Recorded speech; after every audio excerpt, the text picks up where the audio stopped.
Good morning dear students. Welcome back to my channel Sudhir yes के VIC. प्यारे बच्चों, आज कक्षा 11 का chapter number 2 the scholar written by Robert Southey, इस लेसन का सेंट्रल आइडिया आज हम पढ़ेंगे।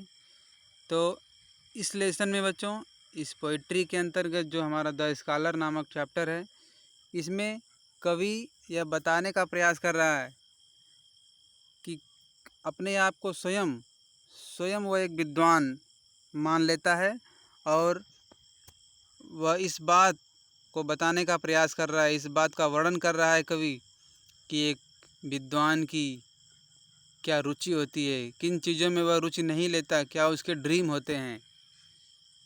तो आइए बच्चों, इस लेसन की जो सेंट्रल आइडिया है इसे हम आज कवर करते हैं। The present poem the scholar composed bye Robert Southee. प्रस्तुत कविता द स्कॉलर नाम की जो प्रस्तुत कविता है वह रॉबर्ट साउथी जी के द्वारा कंपोज की गई है, रची गई है। दिस पोएम डिस्क्राइब्स, यह कविता वर्णन करती है the importance of books written by great author in our life. हमारे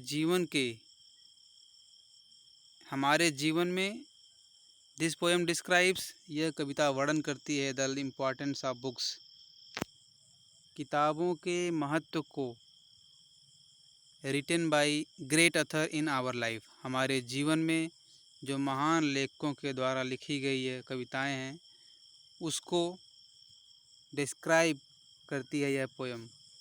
अकॉर्डिंग टू द पोएम, कविता के अनुसार, books are mains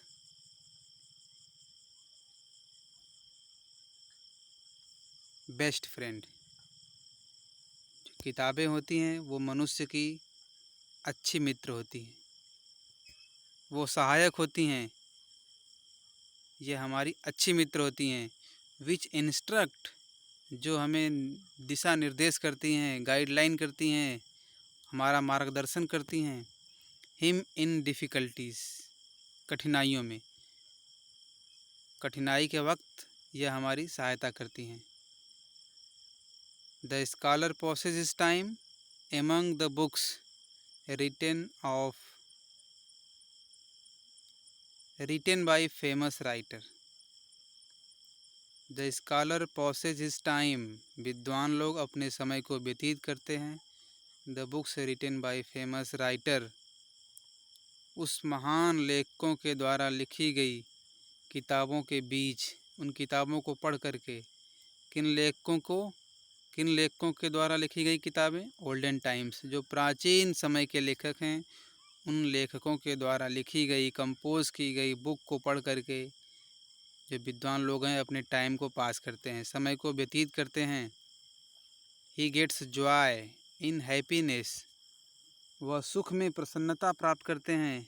and relief in सारो, और दुख में सांत्वना प्राप्त करते हैं। फ्रॉम देम, उनसे, उन किताबों को पढ़ करके।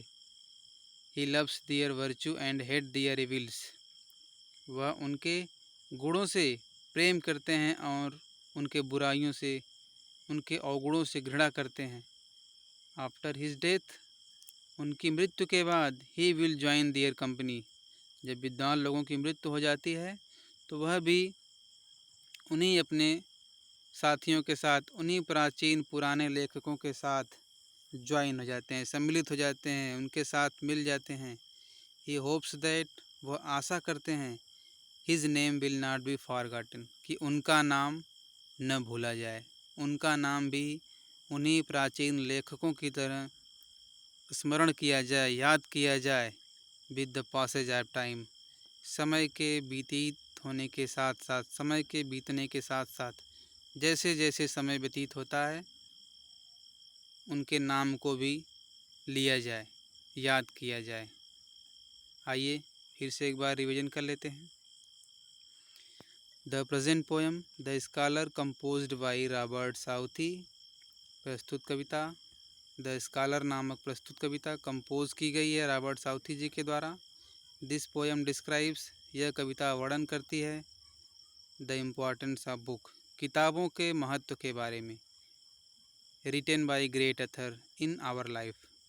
हमारे जीवन में जो महान लेखकों के द्वारा लिखी गई किताबें हैं, उनके इम्पोर्टेंस के बारे में यह कविता वर्णन करती है।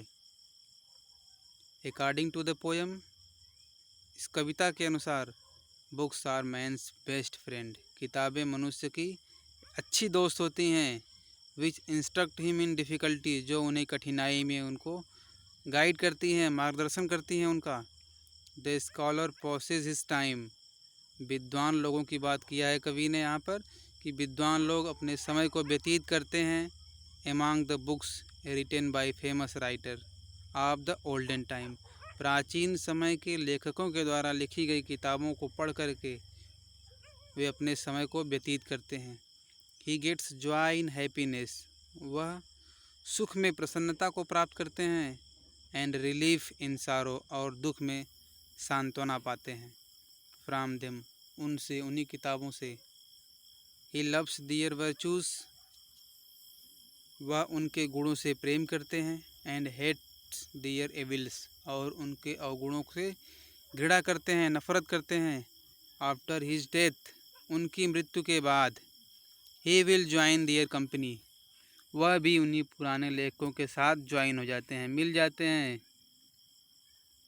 ही होप्स दैट, वह आशा करते हैं कि his name will not be forgotten with the passage of time, कि समय के व्यतीत होने के साथ साथ उनका भी नाम न भूला जा सके, अर्थात उनके भी नाम को लोग याद करें। तो इस प्रकार से ये सेंट्रल आइडिया आपकी कंप्लीट हो गई। तो अब हम नेक्स्ट वीडियो में आपको बताएंगे स्टैंजास के अर्थ। इस लेसन के जितने भी स्टैंजा हैं उनके अर्थ को बताएंगे। तो आज तक के लिए इतना ही बच्चों। Thank you. Have a nice day.